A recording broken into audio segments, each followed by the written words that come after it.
Hey guys, in this video I will show you how you can fix blue lobby background in Fortnite. It's quite easy and straightforward, and I just did that, and as you can see here now I have not blue one but normal background. So what you need to do here, you need to go to settings, and you need to go to this one, and then you need to go to language, and you need to select whatever language you want first and then press apply.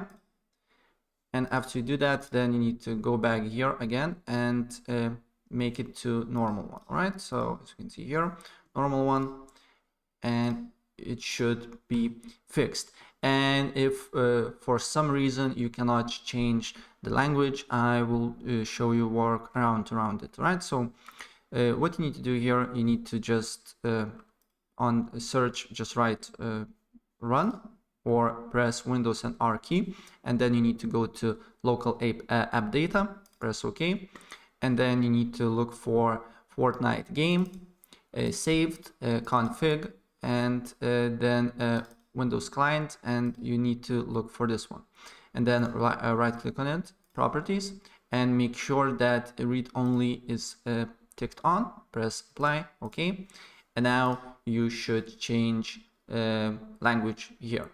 Right, so that's pretty much it what I want to show you, and if I help you out, please press like button and subscribe for more. Take care, bye.